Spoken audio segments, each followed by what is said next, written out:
Mes chers amis, j'aimerais vous partager une histoire titrée Le maintenant de la grâce, du verdict redouté à la position révélée.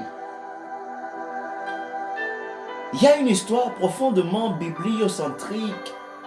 Un homme scythien, figure anthropologique. Il n'est pas un individu, il est une condition, le miroir vivant d'une humanité sous tension. Il médite le jugement comme une sentence finale.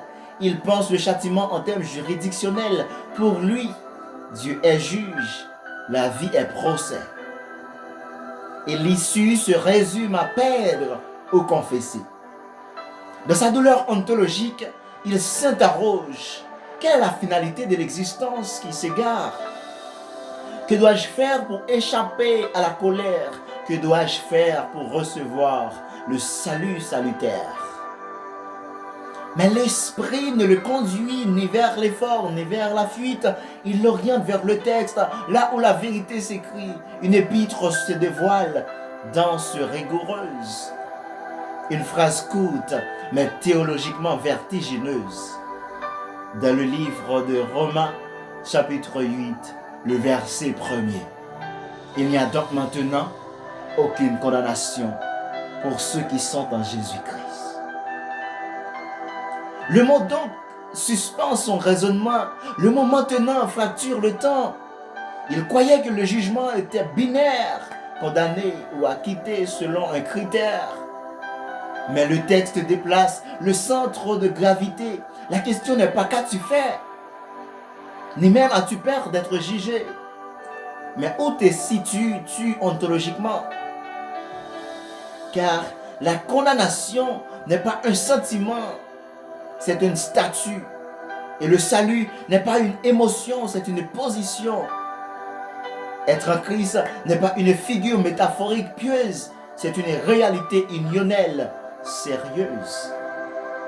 En Christ, le verdict est déjà prononcé, non reporté mais transféré. Alors, il poursuit sa lecture attentive, cherchant la logique du texte salvifique.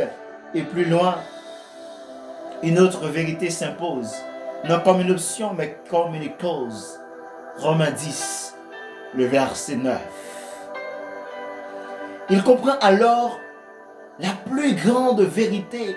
On n'entre pas en crise par la peur du jugement, mais par l'acte de foi confessant.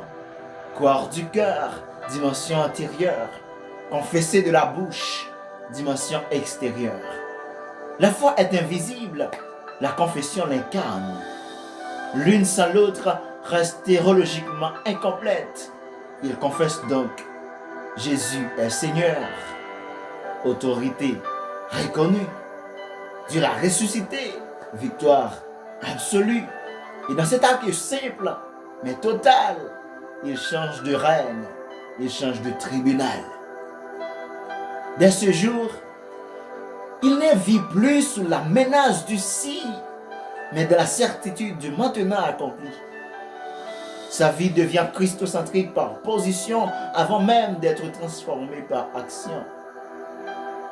Et la leçon théologique et morale, mes chers amis, le salut ne commence pas quand l'homme craint le jugement, mais quand il comprend que la condamnation dépend d'une position, non d'une performance. La question ultime n'est pas serai-je condamné, mais suis-je en Christ? Car en Christ, le jugement est passé, la condamnation est levée et le maintenant devient éternité. En Christ, le jugement est passé, la condamnation est levée et le maintenant devient éternité. C'était Slamnivore, le slameur. Histoire biblique.